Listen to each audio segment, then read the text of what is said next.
Hello and welcome, dear audience, to today's interactive English writing live stream. I hope you'll enjoy it, and as always, there's the story, there's one of the authors, and you are the other authors, if you will. Because this is an interactive writing stream, as you might have noticed, we write this story over here together. See how professional I am. I don't even have to think about which side I need to point to. And that after only, I think, I don't know, taken all together 120 of these streams. If you want to have a look at the whole story, you can find that's especially easy. You can find the link below this live stream in the YouTube description, you know that thingy. And also, there's the link to the Discord server where we have most of our discussions. If you don't want to or are not able to use Discord, we can discuss other ways. We disabled the YouTube chat because we had some troll problems there. And I'm the only moderator here, so I decided to do it, or we, as a community, came together to decide to do it in Discord because it's easier to moderate for me. But that doesn't have to be carved in stone. So yeah, I think that's basically all there is to know, except the story, which is about a group of Magi who have decided to make a better world, I guess, and who are in the process of finding out that that's not as easy as one might think, even with a lot of magical power, because, and some of you might already be aware of this, a lot of humanity's problems cannot be just fought with a sword or a magic staff or whatever your preference, because they are structural, systemic problems, things we do to each other that are a product of our society and thus rather complex. And that's why, and I'm still not sure how much I should regret that, we decided to write the let's say the second instance of one of our Magi trying to set an example for fixing society. This is just one step in the plan, of course, as much as there is of a plan, to bring their version of magical realism to a nursing care facility for elderly disabled people in Berlin.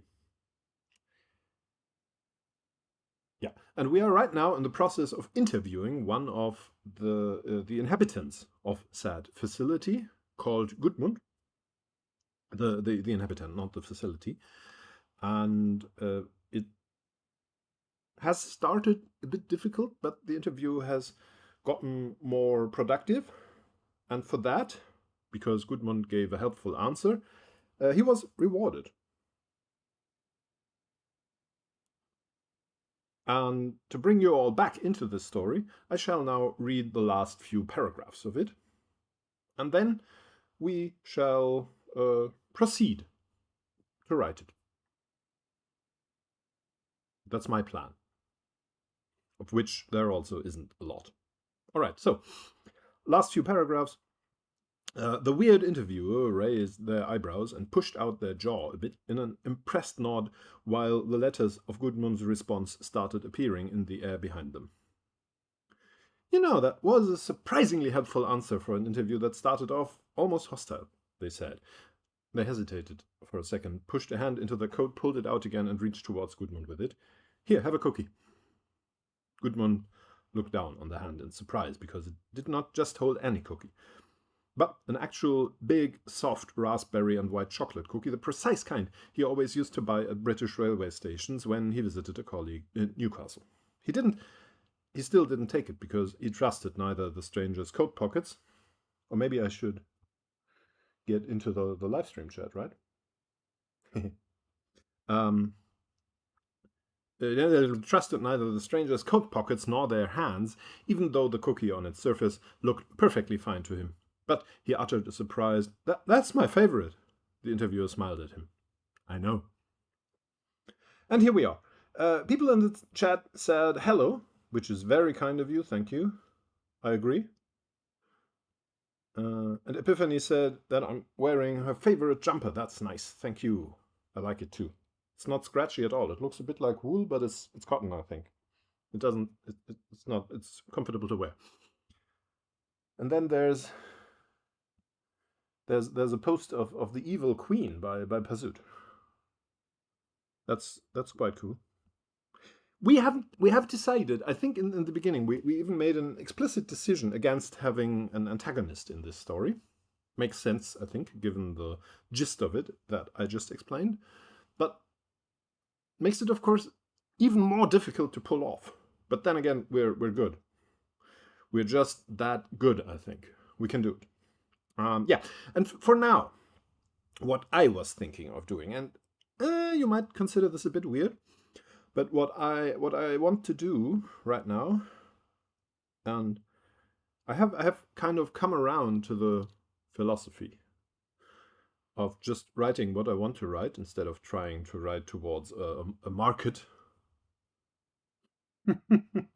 Bazut explained, because of the high collar of the jumper. Sorry, maybe I'm not yet fully caffeinated. I wasn't sure, but it makes sense. The collar of this particular jumper is not high enough, I think, to fully do the queen justice. But then again, who could? Who among us would be able to pull that look off as regally as she did? Yeah. Yeah, right. Instead of writing towards a hypothetical nebulous market or target group, so I'd probably do this. Gudmund looked at the child again and asked,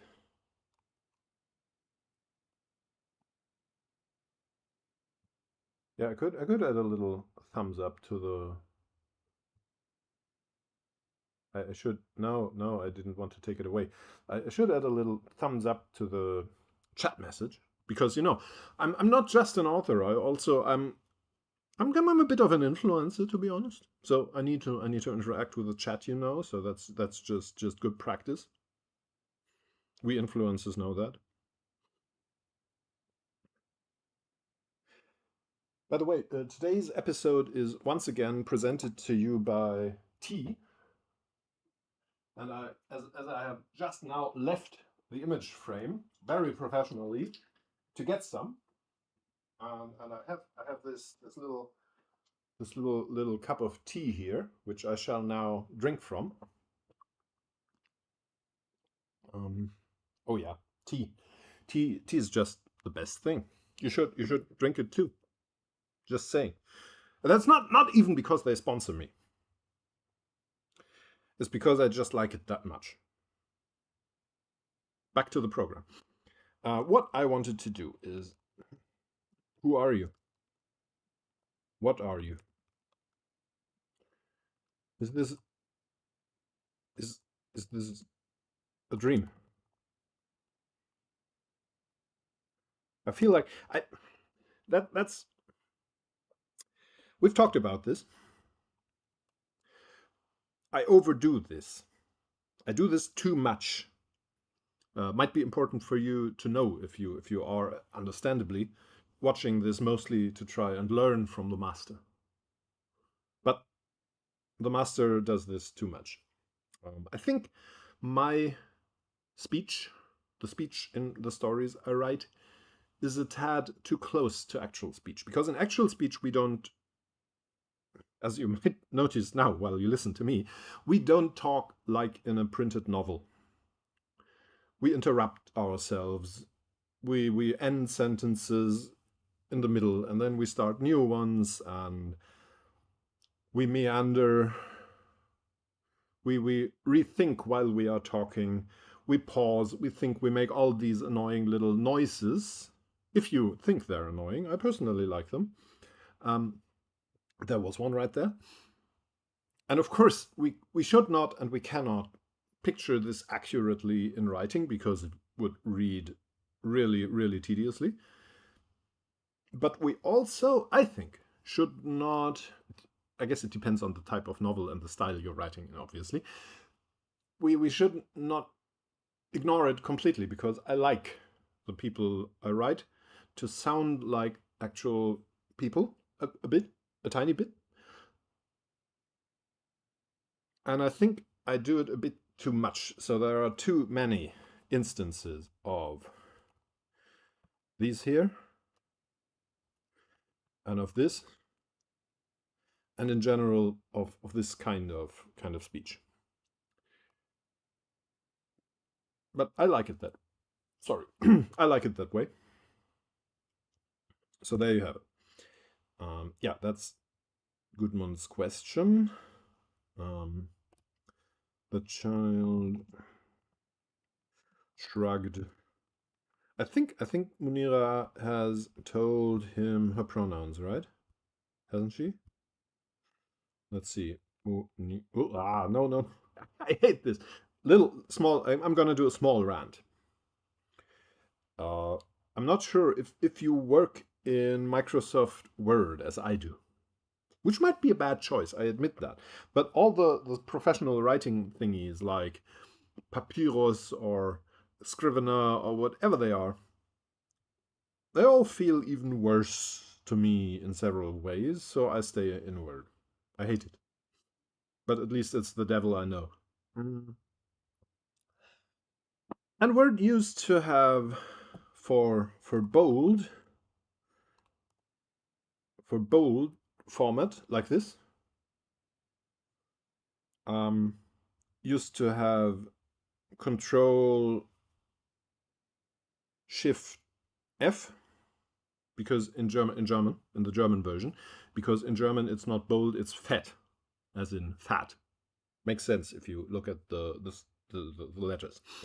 And for cursive, like this, is that cursive? We call it cursive in German, but I think it's italics, right? It's italics in English. We have Shift Control K for cursive, as we say in German. And that was fine. It worked. It was okay. And for search, we have Control F, or we used to have, because in German that is finden, like find, you know? And then they I think it started only a few weeks ago. They started switching that around and changing the shortcut for bold. That's, oh, sorry. That's this one. To Control B, bold, like English, the English standard, which would have been fine. I could have lived with having the English standard, Control B and Control I for bold and italics. That would have been fine. I would have liked that. I wouldn't have minded. So they changed the bold type to Control B, but they didn't change the italics. They left it at Control Shift, not even Control K, but Control Shift K as it had been before. Okay, so I learned the new version, and then I think it felt like really short time, like 2 weeks. They changed it back again, so now it's Control Shift F, but also Control F. It's both. Both shortcuts lead to bold type, which means that Control F is no longer the search, which I used to be able to open with Control F, which has been really useful.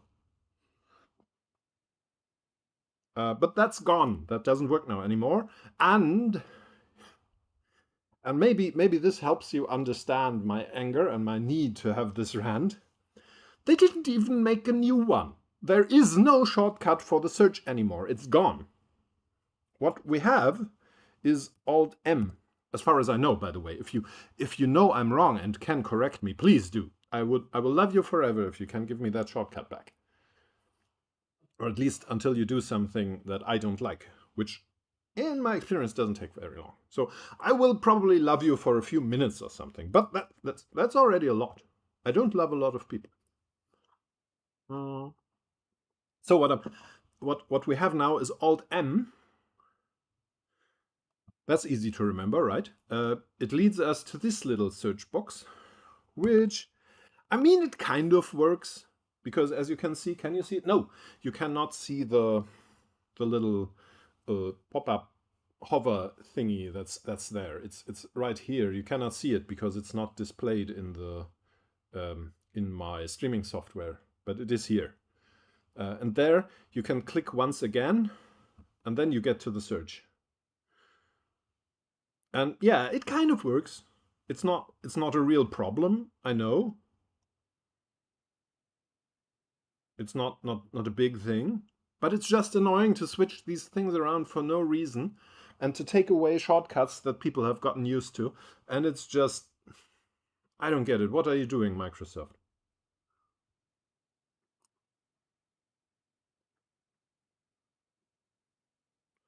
Pazut says, I fully understand your anger. You want the friction of writing in your brain, not the friction of tech BS in your attention. So you aren't overreacting because you're reacting to something, making writing just a little bit harder. Yeah, that's kind of the thing. And also something that doesn't make sense. As I already mentioned, I'm kind of weird in that way that in a way I like learning new things. Like, for example, I'm not sure if I showed you, if I mentioned it a lot. You usually don't see it, but it might be interesting to you. Last year I got a new keyboard. Can I show it to you? I kind of can. It's being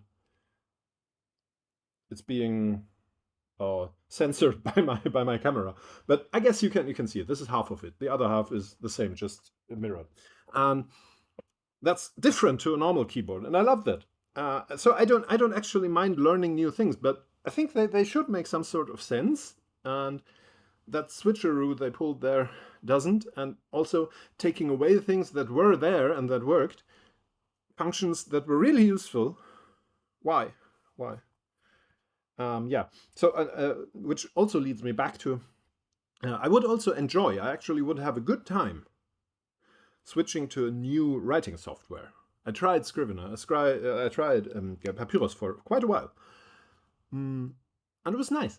I enjoy that kind of thing. I think it's interesting, and I guess even the friction in my brain is nice, but it should be useful, and I didn't feel they are. And Word is really annoying, for one thing, because all my Office apps on my computer, and this is not dependent on the actual computer I use, it's on everyone, they crash all the time. I think 3-4 times a day.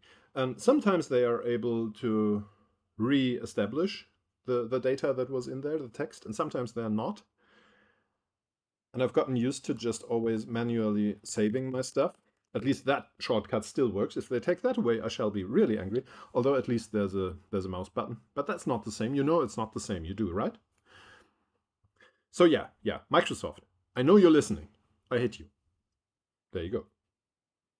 There's a funny little song about someone whose computer crashed and then he goes to, I don't know where he is, somewhere is that in Texas or in California somewhere where he thinks Bill Gates lives to go and beat him up. And I think I will, maybe I will do that one day. Maybe I will. Then I'd have to travel into the United States. That I should probably wait a few years or decades, who knows. Back to our story. Sorry for annoying you with this. I was only looking for the last mention of Munira's name. And I think, yeah, Munira hasn't introduced herself. So Gudmund has to continue thinking of her as the child or something. Epiphany says, Palo Alto, California. I used to live near there. Ah, interesting. I think that's not where the person in the song is going. I think that, by the way, the song is called The Gates, I think. Let me check. I can tell you. The Gates lyrics. Yeah, right. Yeah. It's by Da Vinci's Notebook. Right? Working on a laptop close to the end of a job I've been doing since 10:30. I don't believe that it's frozen again. The system has gone down, oh, down, oh, down, oh. I don't believe that it's frozen again. The system has gone down, oh. And so on, you know? The Gates, if you want to look it up. It's not really good. It's just a fun little song. Pazut says, for what it's worth, if you want, I show post screenshots you the labyrinthine way to change your keyboard shortcuts inward after the stream is done, to not be guilty of derailing things right now. I can change my keyboard shortcuts inward. Well, I don't know if I've mentioned this, but I have a fully I even have two. I have two fully programmable keyboards. So I can even change my own shortcuts. But is there still a shortcut there for the search? Yeah, you can show me that after. Sure, I'd be interested. Thanks. Back to our story. Another thing that I do, I think I don't do it very well in my stories.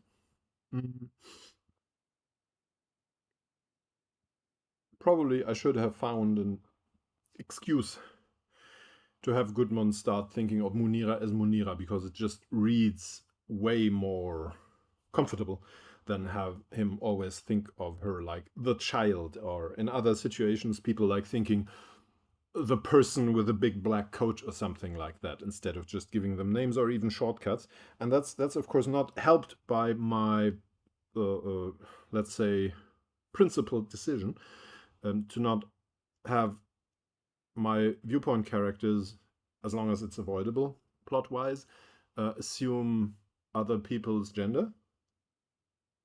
So I can't even go like the red-haired man or something like that, and it has to be the person or something like that. And that, I think that's hard on readers, but since I don't have any, I don't care. Yeah. Is this a dream? So yeah. How does Munira react?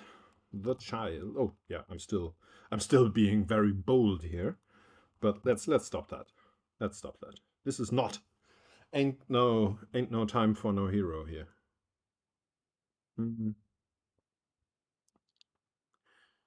Is the rest okay? Yeah, I think so.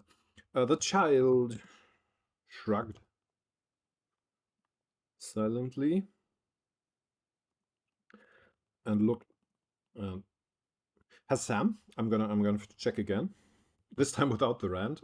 Promise, I won't do that again right now. Maybe next time. Maybe the next writing live stream will have another rant about it. Maybe it will even be in a way a new one, because Microsoft might have changed it again. No, Sam also has not introduced themselves, which I thought might have been the case, but not. Looked at the weirder person. Let's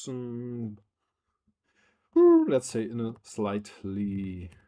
Oh, by the way, don't get distracted by my weird distractions. If you feel like you want to provide some input, you have a wish on where to go with this story, you have ideas about the answers or questions here, feel free. This is an interactive writing live stream, and maybe I should do a poll. Yeah, I think I'll do a poll. Slightly worried manner, like you might look at. No, I'll make it. I didn't want to go that big, but now I think it's just easier and shorter. That a bomb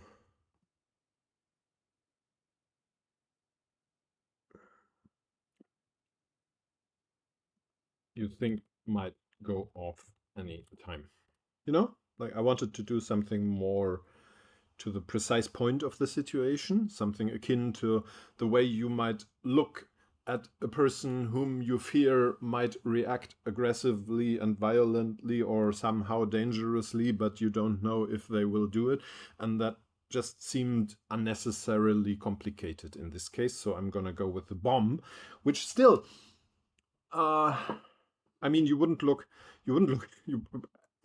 if you do, you're probably even cooler than me, which congratulations.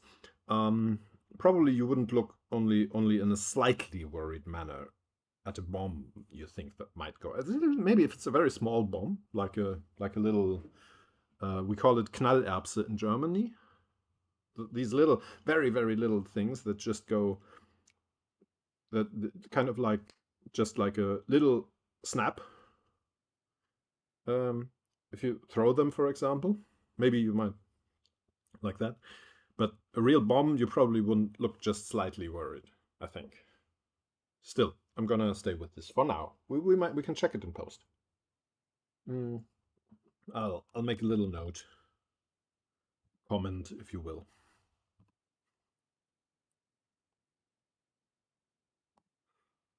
Bad comparison. Comparison. Here we go. And now send. Also, thank you, Microsoft, for making me send every comment I do before I can make new ones. That's certainly made working with your software much easier and intuitive.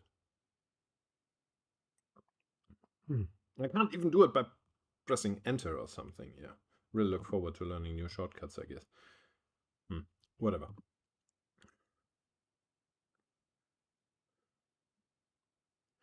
The person only smiled indulgently, though,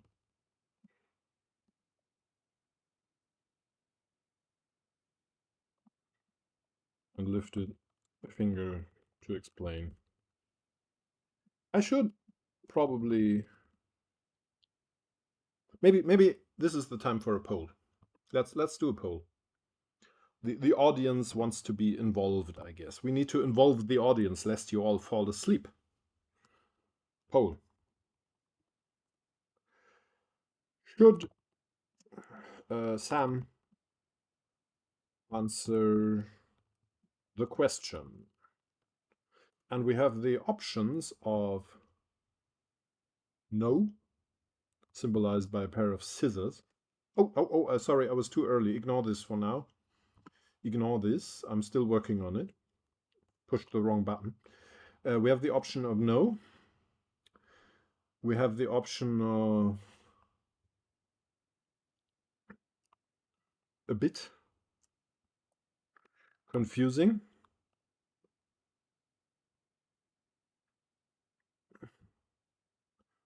A bit helpful.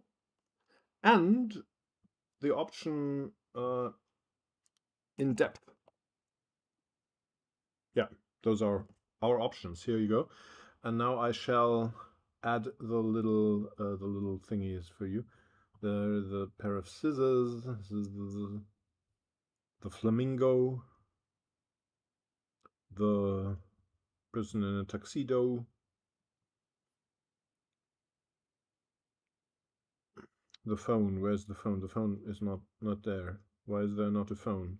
Who was phone? Then who was? Sorry. And finally, the shrugging person for everyone who doesn't want to settle on one of those options. So now you have the choice to tell me how Sam answers this question. Take your time. Discuss if you like. You can discuss these things, you know, if you feel like having an argument with your fellow streamers, audience members. I think streamers is also a word for some sort of fireworks or party adjacent thing in English, right? Isn't that the case? Like you have streamers at a parade, for example, aren't these little twirling paper thingies, or like some party stuff? I'm gonna Google it while you make your decision. Let me see, what's a streamer? I mean, yeah, I know, but aren't there also streamer? Yeah, of course, mostly, yeah, party decor. Yeah. Party paper streamers. Yeah, they are these little bands of paper. Yeah, I was right. That's not what I meant, though. We have our result. You have made your choice, and let me say, you voted a lot more wisely than most other people tend to do in political elections.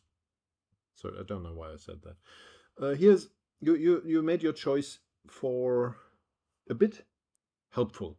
There's a clear majority there. We can stop the count right now. So, what Sam is going to say is the following. I should probably not. What's the word? What's the phrase? The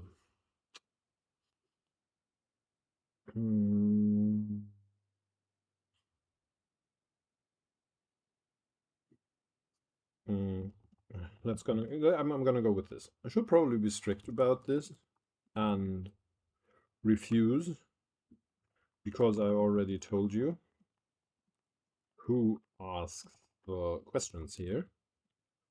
But, you know, I'm feeling generous right now. But please don't think this means we are doing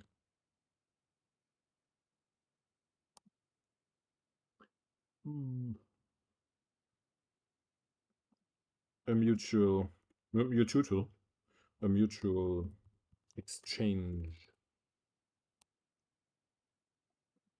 from now on.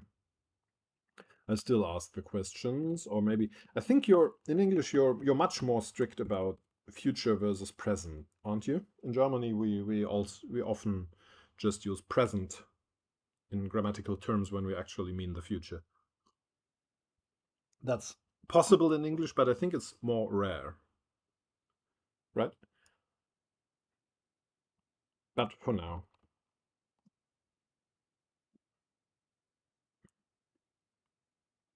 They put a finger to their chin and looked far away for a few seconds. Maybe I'll even say it. I'll have Sam say it. Let me think of a way to explain it that makes sense to you. Like this, maybe. Epiphany agrees and says, I think so. Because this in German, it would. I'm not sure if I should go so far as to say that it would be weird to actually use the future tense in German. But let's just say it like this. It wouldn't be even slightly weird to use the present tense, even in writing. Because it's the usual way to say these things. And in English, I think it could be considered slightly weird, at least in the written format. Spoken is, of course, always much more complicated because there's the dialects and all that. All right, on we go.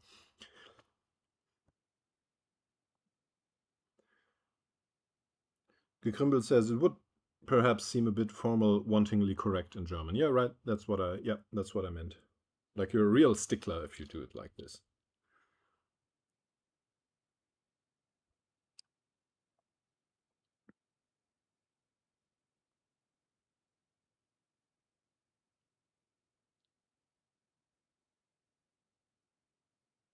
So what? No, this is always a challenge. Pazut says, or might imply a native English speaker for whom German is their second language. Yeah, right. Or maybe other languages. I don't know. How about French? The French are definitely quite weird about their language. And I think they are also stricter about the future tense. Are they? Are they not? I think they are. And they even have they have that subjunctive, which we don't even have in German. And I think in English we don't have it either. But that's neither here nor there. Sorry.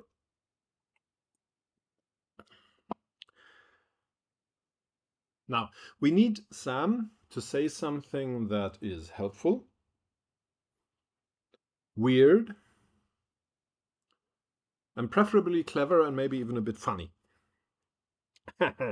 And if I were good at that, let's just say this stream might have more than 3 people participating. So I'll have to think about that for a bit. Ideas are welcome, but and I don't want to have Sam always repeat the same magical realism slogan. So we need something else. I think the realism slogan already has been dropped even in this conversation. That's a slight disadvantage of doing these streams so far apart because I cannot always remember. So what will Sam answer? Maybe like this. What am I?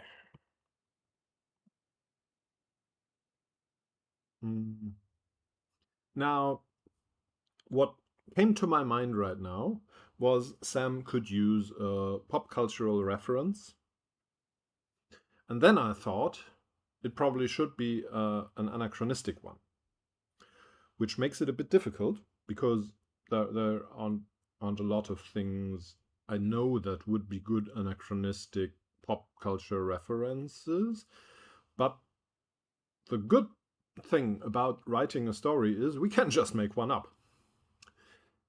So maybe, just maybe, if either who amongst you might know a good example, feel free to help me out with it. But I think I shall make one up. So I'm just gonna pick an oldish sounding name, maybe classic Greek. Why not? Although no. Maybe is that bad? I just thought, why does it always have to be Greek? Let's go with something Chinese or Indian or something. But then I thought, isn't that a bit iffy if I do it? Just make some. No, I think I shouldn't do that. Just make up some Indian philosopher or something. No. That feels no. I shouldn't do that. At least not without thinking very hard on it first. I won't. No. What then? Shall we go with the Greek one? Or maybe a real? Maybe I should start somewhere else. So, like, the first thing that came to my mind was something like, do you know the legend of Arthur and Merlin? That's not a good example, because if I had been able to think of a good example, I would have used it. Or whereas like Star Trek, Q? Yeah, maybe Q from Star Trek would be, I was gonna say current, but it's 30 years, right? It's been 30 years, and I was there, Gandalf. I was there. Yeah, so Star Trek: The Next Generation is 30 years old, isn't it? But still, that would be a kind of current pop culture, and people still talk about Q. At least they do. It's still in pop culture, even if the series itself is pretty old by now. And also, there's that new Picard thingy. Is Q in there? Do they have Q in Picard? I haven't watched. Anyway, so that's the kind of thing. But then I thought we need to do it anachronistically. So we need something old, something that Gudmund has never heard of, and neither have our readers, because I'm going to make it up. And how am I going to do that? Maybe just or French. How about French? The thing is, if it's very old, then there's a problem with language, but Sam can just translate it. Yeah, maybe I'll do that.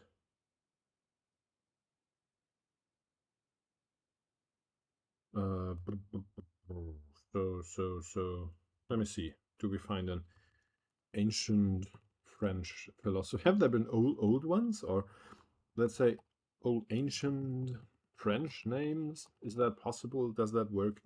Old French baby names? No, I need. I think more of old-fashioned and modern French names, medieval French names. I was thinking even older, like Asterix times. When the Roman Empire was there. Gallic, should I call it Gaul names? Gallic names? Is that right? Gaulish. Is that it? Proto-Celtic? Oh, Jesus. Maybe I shouldn't do that either. I've gotten myself into quite a pickle here, haven't I? Maybe that idea wasn't as good as I first thought.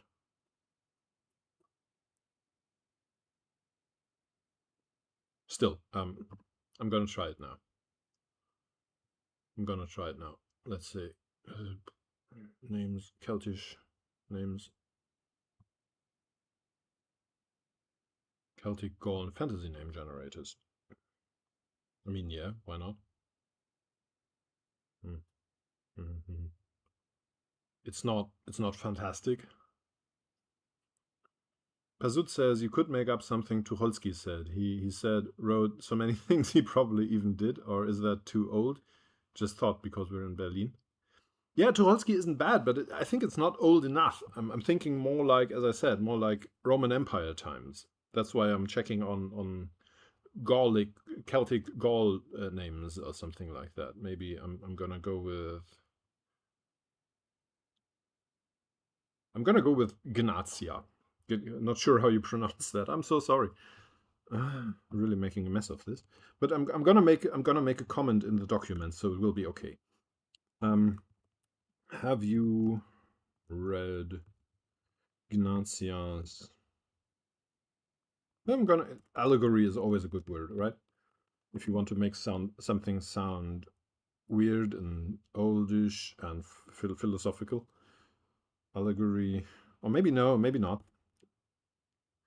Maybe I'm just gonna go with another name. Or maybe even, let's see, Celtic religions like this. Can we find some Celtic mythology? Oh Jesus, I'm am I should I do this?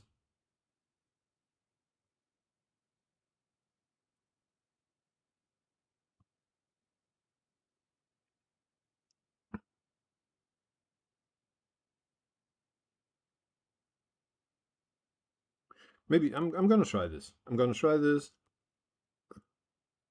Pazut says Cicero also works. Different politics from Kurt, but wrote so much from so many directions, same difference. Yeah, that might be an idea, but I'm gonna make a note with that. But for now, I'm gonna make something up.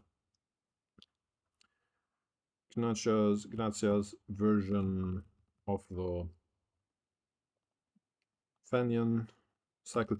Did they even, or maybe I'll just say, do you know? Because I'm not sure if they put a lot down in writing back then.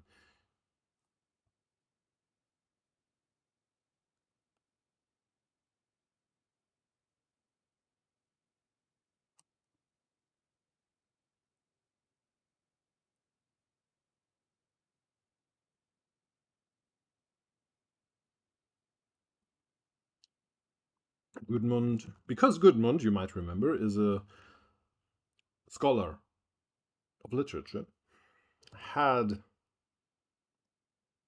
a vague memory somewhere. No, had a vague memory that the. Do I go capital here? Yeah, I think I should. Gudmund had a vague memory that the Fenian cycle was a part of Celtic mythology, but that was the full extent of his knowledge on the subject. So he answered with a short but honest no. And I'm gonna make a note here. Or maybe I'm gonna make it here. Right here. Is that okay?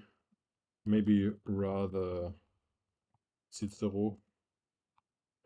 And maybe now we can go to Holsky. Because that's funny again, isn't it?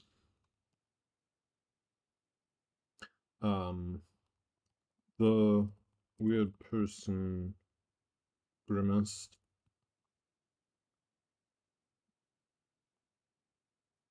and shook their head before trying anew. All right, something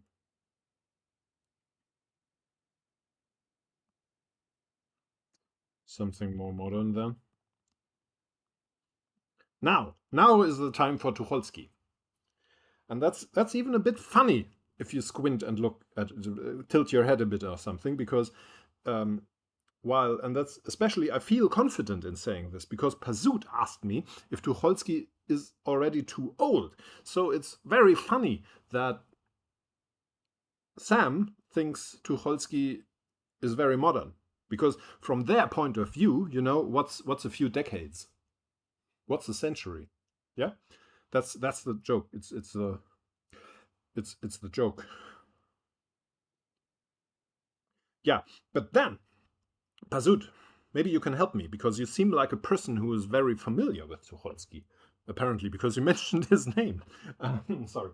Uh, um, do you have an idea? Because now we can reference something real. And you said yourself right now. I have it on record that Tucholsky wrote a lot of stuff. So maybe you can name an example that might be helpful. Did Tucholsky ever write about very powerful, almost omniscient magical beings? Anything? Any ideas?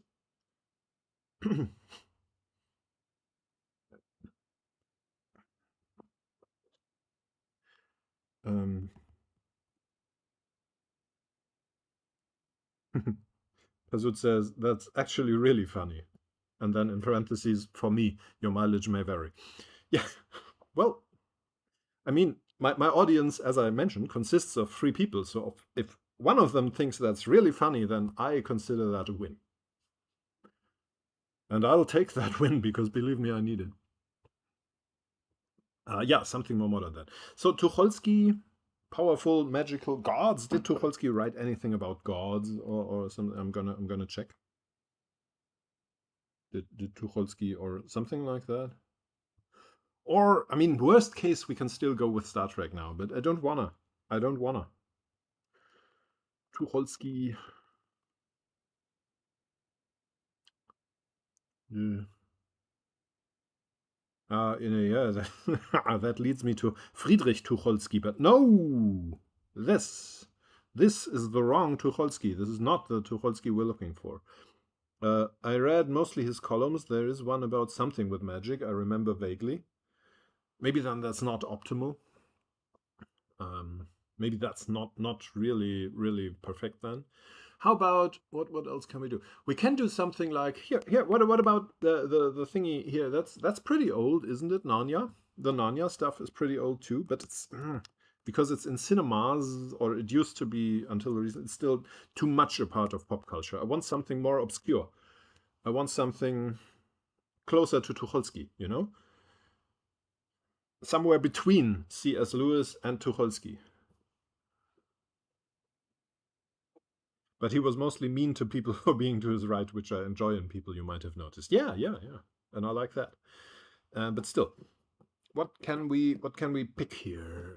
And I realize I might be spending too much time on this from a content optimization perspective, but you might have noticed this stream is not content optimized.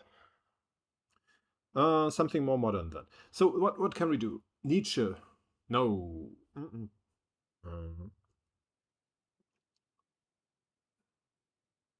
Lord of the Rings is also. I want something. I want something more obscure. What else here? How about the? You know, it's not right.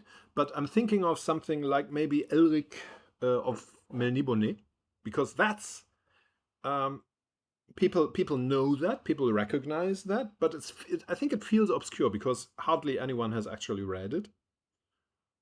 And it's pretty old, isn't it? How old is Elric of Melniboné, for example?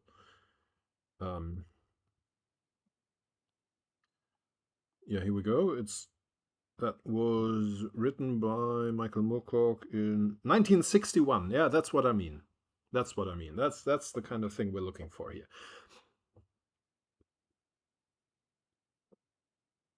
Fantasy from the early 20th century. Maybe I can even look that up with the help of Google. 20th century. By the way, would you enjoy watching my Googling or would you not? Because I can switch this. Well, damn it, I ruined everything after I bragged that I know which direction to point in. There, I mean, I can switch that to a browser window where you watch me Googling. 20th century, or maybe early 20th century fantasy novels. Yeah, maybe. Go. No. I misclicked. I'm destroying it all. My success is gone up in smoke. I thought I could maybe pull a fourth viewer, but by now I have ruined my chances of that. Fantasy novels. Once again. This time. The Wizard of Oz! How about The Wizard of Oz? That's maybe still a bit too popular, but I think it could kind of work, couldn't it? Or maybe, no, not Lovecraft. Maybe not Lovecraft, no. Or how about, what's this? That looks interesting. Wizard of Oz would even work in this context, I think. Yeah, kind of. But then again, the whole thing about the Wizard of Oz is that he's not actually a wizard. Right? I mean, there is magic in the Wizard of Oz, but it's not the wizard. So the witches, but they are not. The witches are. I mean, they kill both of three. How many witches are there? There are 2 witches, right? They kill 2 witches in the Wizard of Oz, and they kill them both. And one they kill by pouring water. So that's not quite. I think that's not the right analogy. The Worm Ouroboros. Story of Dr. Dolittle, 51 Tales. A Princess of Mars. Well, The Wind in the Willows, Peter and Wendy. Peter and Wendy, no. What about, what's the King of Elfland's Daughter? That's obscure. That's certainly obscure. I've never heard of that. Grimble says, oops, true. But we can maybe, if we want to go the Wizard of Oz, we can, of course, use the witches, but not sure. What's The King of Elfland's Daughter is a 1924 fantasy novel by Anglo-Irish writer Lord Dunsany. It is widely recognized as one of the most influential and acclaimed works in all of fantasy literature. Maybe it's not as obscure as I thought. I have no memory of this novel. Although the novel faded, one should always read the next sentence before saying that. Although the novel faded into relative obscurity following its initial release, it found new longevity and wider critical acclaim when a paperback edition was released in 1969 as the 2nd volume of the Ballantine Adult Fantasy series. Oh, it's adult fantasy. It was released in 1969. I'm gonna stop now, sorry. It has also been included in the more recent Fantasy Masterworks series. Yeah, but what's going on? Pazut says, for someone for whom that is new literature, maybe he could make that mistake in story. To give you something more modern, it's like blah, blah, blah. Oh, wait, but in this case, it's actually a wizard. Yeah, but would that actually illustrate anything? Because, you, all of you, decided that Sam's answer would not be especially confusing, but rather helpful. So I feel an obligation to do what I have been told. I want to obey. Not sure where that comes from, but something in the current political landscape tells me it's a good idea. Like a virtue, Plot summary. The Lord of Earl is told by the parliament of his people that they want to be ruled by a magic lord. There you go. That's nice, isn't it? Obeying the immemorial custom, the Lord sends his son Alveric to fetch the King of Elfland's daughter Lyrazel to be his bride. He makes his way to Elfland. Elfland. Come on, Lord Dunsany. I mean, you're a lord. You had time, I think. I assume you had time to think about this story. You had nothing else to do. And the best you could come up with was Elfland. That's not even Tolkien levels of creativity. This is embarrassing. Couldn't a description how it is different be explanative? Yeah, Pazut, you're right, it could. But now I'm invested now. I want to know what happens in The King of Elfland's Daughter. So, now. He makes his way to Elfland, where time passes at a rate far slower than the human world, and wins her. They return to Earl and have a son, Orion, but in the manner of fairy brides of folklore, she fits uneasily with his people. She returns to the waiting arms of her father in Elfland, and her love-sick husband goes searching for her, abandoning the kingdom of Earl and wandering in a now hopeless quest. However, Lyrazel becomes lonesome for her mortal husband and son. Seeing that she is unhappy, the King of Elfland uses a powerful magic to engulf the land of Earl. Earl is transformed into a part of Elfland, and Lyrazel and her loved ones are reunited forever in an eternal, enchanted world.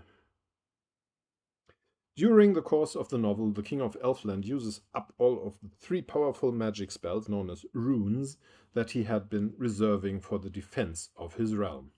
Well, if that isn't ominous. But then the plot stops there. So that's it? Isn't that just the beginning of a story? That's just the beginning of a story, no? Oh. Well, don't say you never learned anything while writing with me. I had never heard of Lord Dunsany or the King of Elfland's daughter, and I don't think I need to hear a lot more about it. But now I'm a bit intrigued. I'm a tiny bit intrigued. But I don't. This is not really bad.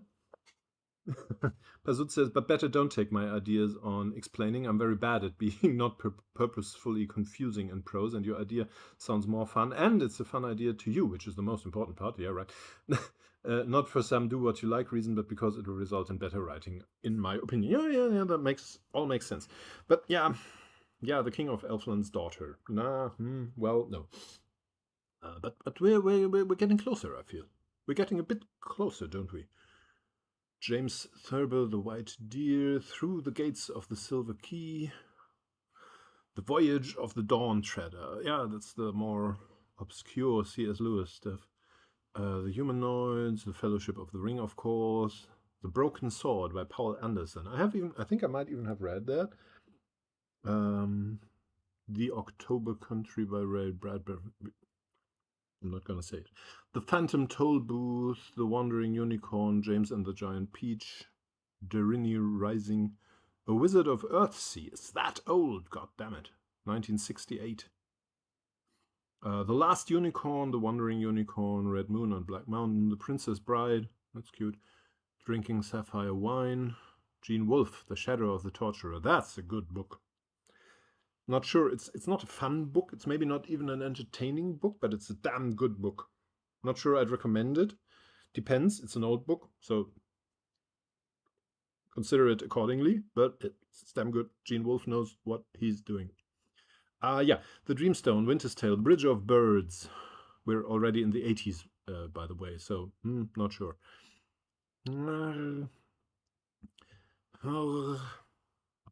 know what? It's 13:27 now. I think I'll just let this ferment for a while, and then we'll see. And you can too. Consider this your unofficial, completely voluntary homework, without any pressure, of course, for the next time. Maybe find a perfect. You can try to find a perfect comparison for Sam to use right now. And I will try the same, and maybe we can come up with something useful, or I can come up with some way to use the Wizard of Oz after all. The great and powerful wizard. Of course, I mean, it wouldn't be completely out of character, of course, for Sam to say something like, if the great and powerful wizard, the great and powerful Oz, really was great and powerful, then that would be a bit like me, like us, like the Magi. But it doesn't feel perfect right now. It doesn't feel perfect. This has to brew a bit, I think. And timing is not bad for this. So let's go that way. Thank you for bearing with me today. I know it was tedious at times. I hope you enjoyed it anyway. I did. Thank you so much for your help, for your input, for your participation. And see you all next time. Please don't forget to like, subscribe, push all the buttons, and tell everyone about this. So maybe I can get my 4th viewer after all. See you. Bye-bye. Now finding the button. Which button? This button. Bye. Button. Second button. Bye.